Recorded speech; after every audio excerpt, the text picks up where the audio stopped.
یہ بات ہے قرآن. کہاں ہے محمد کا وہ اللہ جسے کسی نے نہیں دیکھا، جو ہمارے خداؤں کے سامنے کھڑے ہونے کی جرت کر سکے؟ یہ بات ہے نبی پاک کے پردادا ہاشم. مکہ والو، میں ہوں ہاشم عبد مناف کا بیٹا، اور ہم اللہ کے گھر کے محافظ ہیں. بالکل صحیح کہا، ہم اللہ کے گھر کے رکھوالے ہیں. کسی میں ہمت نہیں ہمارے قافلے کو روکنے کی.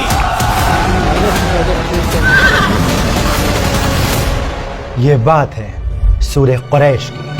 لإيلاف قريش إيلافهم رحلة الشتاء والصيف. مدرسوں میں اکثر سورہ قریش حافظ جی ڈنڈی مار کے یاد کرائی دیتے ہیں. لإيلاف قريش إيلافهم رحلة الشتاء والصيف. لیکن زندگی میں ایسے موقع بہت کم ہوتے ہیں جب کوئی یہ بتاتا ہے کہ اصل میں سورہ قریش ہے کیا اور کیوں اللہ نے اس کو نازل کیا.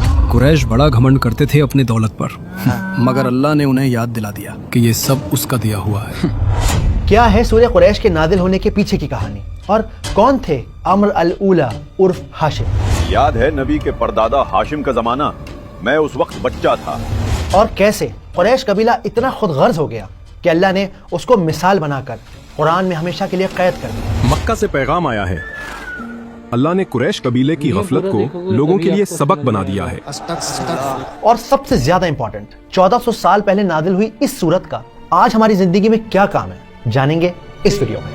فليعبدوا رب هذا البيت الذي أطعمهم من جوع وآمنهم من خوف. اسکالرز کہتے ہیں کہ سورہ قریش مکہ میں اس وقت نازل ہوئی جب قریش کے سردار اپنی دولت کا گھمنڈ دکھا کر آپ صلی اللہ علیہ وآلہ وسلم کی مخالفت کرنے لگے. اے بنو ہاشم کے لوگوں، ایک بات میری سمجھ میں نہیں آتی. کون سی بات ابو حکم؟ کیا سمجھ نہیں آتا تمہیں؟ مجھے سمجھ نہیں آتا، اگر اللہ کو پیغمبر چننا ہی تھا تو قریش کے کسی امیر سردار کو چن لیتا. پورے مکہ میں بنو ہاشم کا یہی مفلس شخص ملا اللہ کو. صحیح بات، اللہ کسی سردار کو نبی بنا دیتا. اور جب ان لوگوں کا غرور، ان کا گھمنڈ حد سے پار ہو گیا، تب اللہ سبحانہ و تعالیٰ نے ان کو یاد دلانے کے لیے کہ کیا تھی ان کی حیثیت، کیا تھا ان کا مقام، اللہ نے سورہ قریش کو نازل کیا. محمد ہر جگہ ہمیں لاجواب کر رہے ہیں، اور اب وہ ہمارے قریش قبیلے کے خلاف ایک نئی شاعری لائے ہیں. کہتے ہیں ہم ناشکرے ہیں. شاید وہ ٹھیک کہتے ہیں، سوچو ذرا. کیا کہا؟ میں سوچوں؟ یہ مت بھولو کہ ہم عام لوگ نہیں بلکہ قریش کے سردار ہیں. کیا تم بھول گئے وہ زمانہ جب مکہ بھوک سے تڑپ رہا تھا، بدحال تھا؟ یہ بات اصل میں محمد صلی اللہ علیہ وآلہ وسلم کے پردادا ہاشم کے زمانے کی ہے. یہ وہ دور تھا جب مکہ قحط کا شکار تھا، آبادی کم تھی، اس کے باوجود لوگ بھوک سے بلک رہے تھے. ان کی ہر سانس اپنے آپ میں ایک سوال تھی. یہ وہ دور تھا جب لوگ ابراہیم علیہ السلام کی سکھائی توحید کو بھول چکے تھے. مکہ بت پرستی اور شرک کا گڑھ بن چکا تھا. کعبہ کے اندر اور اس کے آس پاس 360 بتوں کو رکھ دیا گیا تھا. دن رات لوگ ان بتوں کی پوجا کرتے، ان کو اللہ تک اپنی بات پہنچانے کا وسیلہ سمجھتے. اے ہبل، ہماری دعاؤں کا وسیلہ بن. اے ہبل، بچے بھوک سے مر رہے ہیں، رحم کر، رحم. یہ زمانہ اتنا مشکل تھا کہ لوگوں کو خوابوں میں بھی روٹیاں نظر آتی. کل میں نے ایک خواب دیکھا، ہم دونوں بیٹھے تھے، پیٹ بھر کر روٹی کھا رہے تھے اور پھر سیر ہو کر ٹھنڈا پانی پیا. وقت اپنی رفتار سے بہتا رہا. مکہ والے دیوتاؤں کی پوجا کرتے رہے. وہ اپنی دیوتاؤں سے دن رات بھیک مانگتے، ان کی عبادت کرتے. ہماری دعا کو اللہ تک پہنچا دے. حبل کی شان سلامت رہے. مگر ان کا کوئی دیوتا کام نہ آیا. دھیرے دھیرے انسان اور جانور مرنے لگے اور پھر ایک امید جگی، ایک آواز اٹھی. ارے یہ کون ہے؟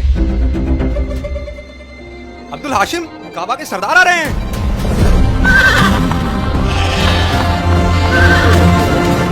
ہاشم دور دراز علاقے کا سفر کر کے اپنے لوگوں کے لیے کھانے کا سامان لائے تھے. حضور میرے لیے بھی. وہ پیاسوں کی پیاس بجھاتے، بھوکوں کو اپنے ہاتھ سے روٹی توڑ کر کھلاتے. اپنے لوگوں کی خدمت میں انہوں نے دن رات ایک کر دیا، لیکن پھر بھی بھوک کے بادل ان پر منڈراتے رہے. ہاشم، کچھ دن تو گزر جائیں گے لیکن تمہیں اس مشکل کا مکمل علاج نکالنا ہوگا. مکمل علاج یعنی مکہ کو ایک ایسے پلان کی ضرورت تھی جس سے اس قحط کو، اس بھوکمری کو ہمیشہ کے لیے ختم کیا جا سکے. ہاشم صبح شام پلان بناتے رہے، اپنے لوگوں کی فکر میں گھلتے رہے. وہ جگہ جگہ جا کر بڑے بوڑھوں سے رائے لیتے رہے کہ شاید کوئی راستہ، کوئی حل نکل آئے. میں اپنے لوگوں کو اس حال میں نہیں دیکھ سکتا. آپ سب بزرگ ہیں مکہ کے، کوئی راستہ دکھائیے. پر کوئی بھی اس پریشانی سے نکلنے کا راستہ نہ دکھا سکا. ہماری سمجھ میں کچھ بھی نہیں آ رہا ہے، کیسے نکلیں اس مصیبت سے. इस इलाके के बारे में तुम तो जानते हो। मक्का एक रेतीला इलाका था। वहाँ न फल पैदा होते थे, न सब्जियां, न ही सोने की खदानें थी, न हीरे की। चारों तरफ बस रेत ही रेत थी और मुट्ठी भर भूखे लोग। वो करते भी तो क्या। वक्त यूं ही गुजरता रहा। न जाने कितनी जिंदगियां मौत के हवाले हो गई। हाशिम गौर व फिक्र में डूबे रहे और फिर एक दिन उन्हें ख्याल आया कि मक्का वालों की सबसे बड़ी ताकत अल्लाह का घर काबा है। ये मैंने पहले क्यों नहीं सोचा? ये तो सबसे बड़ी ताकत है। और इसी काबा का नाम इस्तेमाल करके वो मक्का का पहला तिजारती सफर करे। कबीले वालों, हम कारोबार करेंगे। सर्दियों में यमन का सफर करेंगे और गर्मियों में सीरिया का। ये क्या कह रहे हैं? ताज्जुब है। ये बात तो कभी सोची नहीं। हद है। इस ऐलान को सुनकर मक्का वालों के होश उड़ गए। आज तक किसी ने ऐसी बात नहीं सोची थी। हाशिम का ये ऐलान असल में मौत का पैगाम था। क्या ये ऐसी बात नहीं जैसे हम खुद अपनी मौत को दावत दे रहे हों? हाँ बिल्कुल। पागलपन है, पागलपन। शाम ढलते ही डाकू हमारा माल लूट लेंगे और हमें कत्ल कर देंगे। कबीले वालों की ये बातें सुनकर हाशिम मुस्कुरा दिए। उन्होंने उन सबको समझाया कि परेशान होने वाली कोई बात नहीं। हम इस बैतुल्लाह के मुहाफिज हैं, हम पर कोई हाथ नहीं डाल सकता। बिल्कुल सही कहा। हाशिम ठीक कहता है, हम पर कोई हाथ नहीं डाल सकता। हम हैं कुरैश। असल में उस जमाने में काबा के अंदर 360 बुतों को रख दिया गया था। ये बुत अलग अलग इलाकों के अलग अलग कबीलों के बुत थे और हर कबीला अपने बुत की पूजा करने साल में एक ना एक बार मक्का जरूर आता था। बार देखना, लात और उज्जा मेरे तोहफे से खुश हो जाएंगे। खास तोहफा लाया हूं उनके लिए। हाँ, क्यों नहीं। तो अगर कोई कबीला कुरैश के काफिले पर हमला करता तो उसे इस बात का जरूर डर लगा रहता कि कहीं ऐसा ना हो कि कुरैश वाले उनके बुत को कोई नुकसान पहुंचा दें या उनके बुत को काबा से निकाल कर फेंक दे, क्योंकि इन दी एंड जाना उन्होंने साल में एक ना एक बार अपने बुत की पूजा करने के लिए मक्का ही था। किसी ने अगर जरूरत भी की तो निकाल देंगे उस कबीले के बुत को। हाँ बिल्कुल। और जब ये बात सबको समझ में आ गई तो कुछ ही दिनों में सफर की तैयारी कर ली गई। सफर लंबा है मेरे बेटे। बाबा आप फिक्र ना करें, मैं जल्द लौटूंगा, बस इजाजत दें।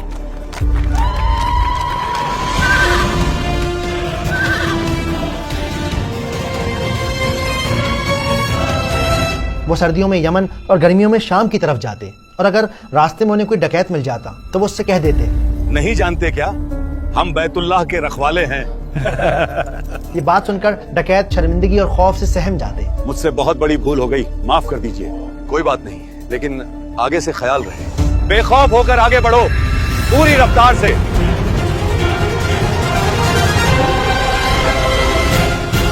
और इस तरह काबा के मक्का में होने की वजह से कुरैश बेखौफ होकर सर्दी और गर्मी का सफर करते रहे। देखते ही देखते मक्का एक बिजनेस हब बन गया।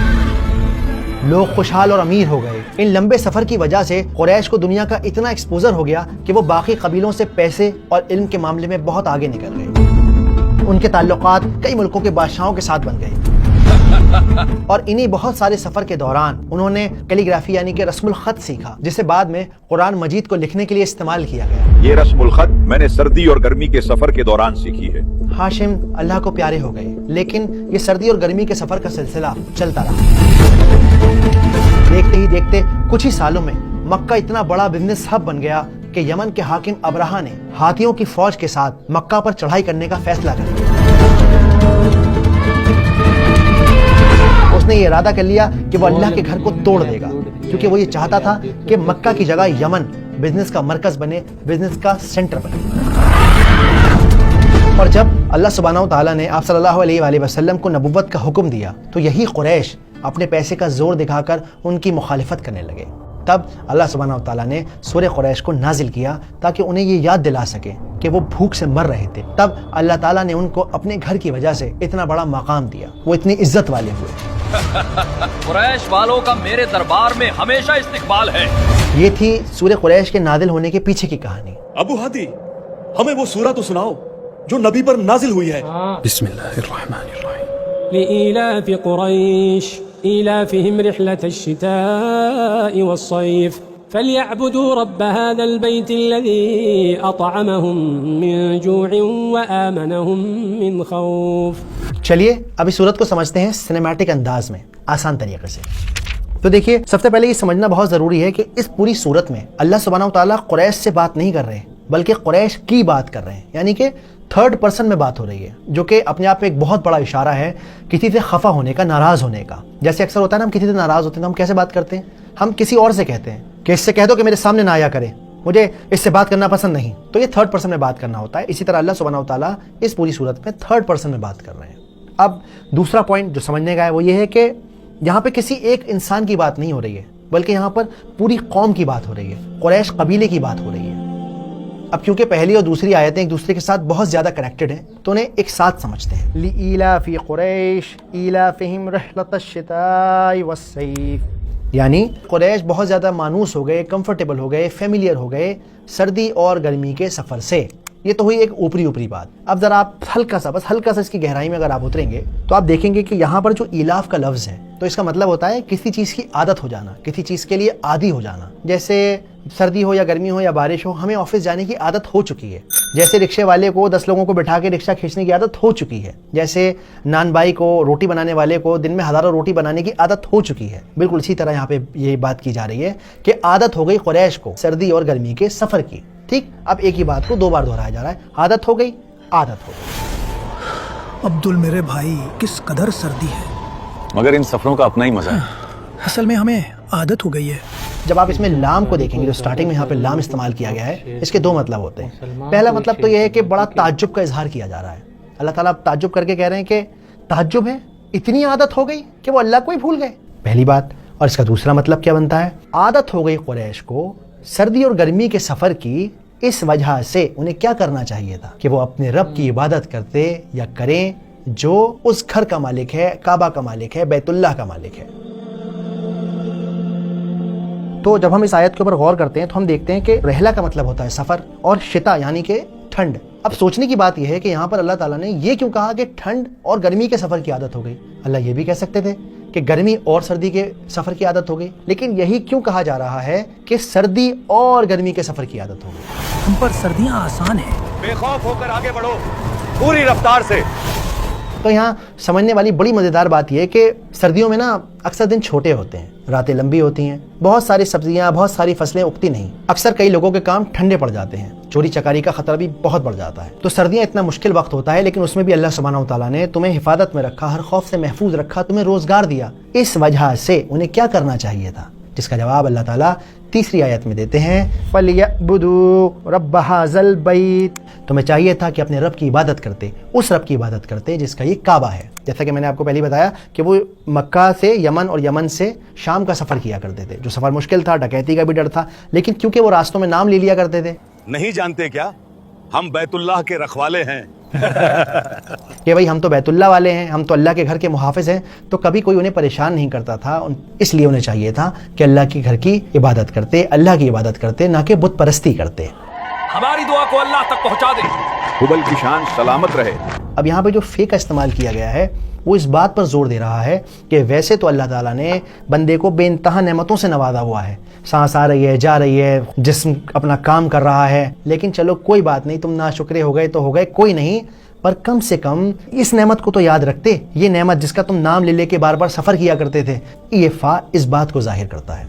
अब जब अगली बार आप नमाज में पढ़ें, इस आयत को रिसाइट करें, इस सूरत को रिसाइट करें, तो याद रखिए कि ये कोई मज़े की बात नहीं हो रही, ये एक हैवी बात की जा रही है, एक फेवर अल्लाह ताला याद दिला रहे हैं। तो ऐसे नहीं कि लीलाफी कुरैश, ना ना ना ना, आपको इसे ज़ोर से और ज़ोर लगा के महसूस करके पढ़ना है कि इसमें एक वज़नदार बात हो रही है।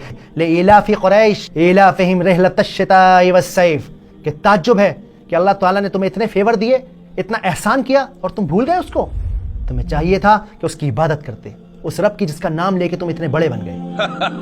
काबा के रखवालों का मेरे दरबार में हमेशा इस्तिकबाल है।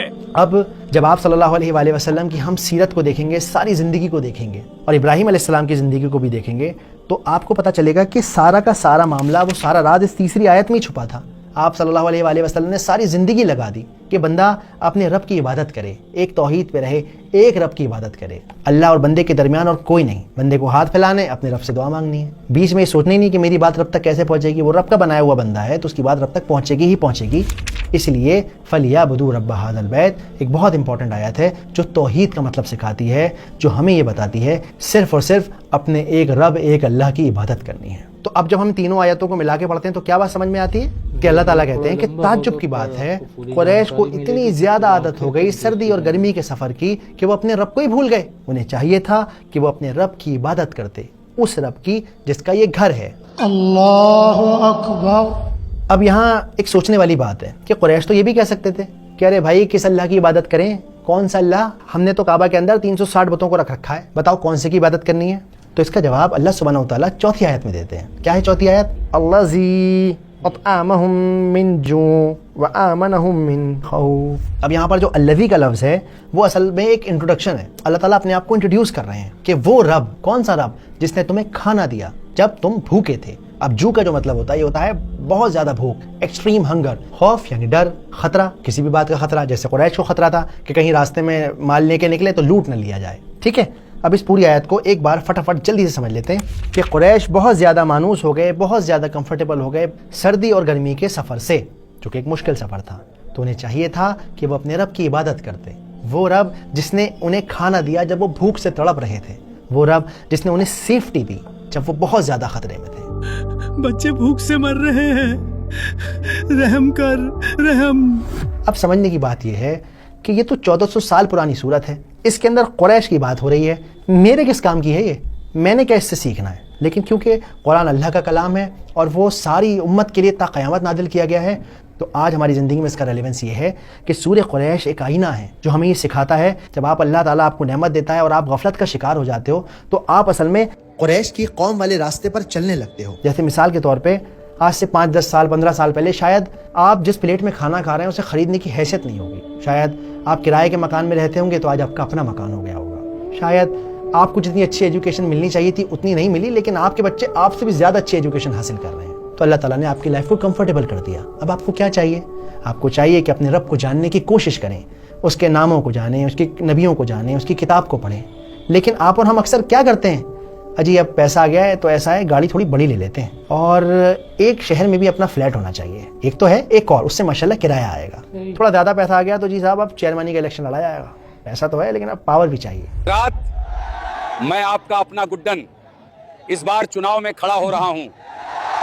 تو جس طرح سے اللہ سبحانہ و تعالیٰ قریش کے اوپر تعجب ظاہر کر رہے ہیں, مجھے یہ میری سمجھ ہے کہ ایک دن ایسا آئے گا کہ آخرت کے میدان میں ہمارے اوپر تعجب کیا جائے گا کہ بتاؤ کیا لوگ تھے, انہیں کھانے کو دیا, پینے کو دیا, بہتر زندگی دی, بہتر شہر میں پیدا کیا, لیکن یہ اپنے رب کو بھول گئے. اپنے بچوں کی طرف, اپنے ماں باپ کی طرف نظر اٹھا کے دیکھیے. آپ کے اور ان غزہ میں مر رہے لوگوں کے بیچ صرف اتنا فرق ہے کہ وہ غزہ میں پیدا ہوئے ہیں اور آپ یہاں پیدا ہوئے ہیں. آپ آرام سے ویڈیو دیکھ سکتے ہیں, وہ آرام سے اسٹینڈ کی سانس بھی نہیں لے سکتے. تو اگر آپ کو یہ نعمت ملی ہوئی ہے نا تو اس کے پیچھے صرف اور صرف اور صرف اور صرف اللہ سبحانہ و تعالیٰ کی رحمت ہے. اس لیے کوشش کیجئے اپنے رب کو جاننے کی, اس کے کلام کو پڑھنے کی, کیونکہ زندگی بہت مختصر ہے, بہت چھوٹی ہے, پتہ نہیں کب بلاوا آ جائے. تو اس کو یاد کریے اس سے پہلے وہ آپ کو یاد کر لیں.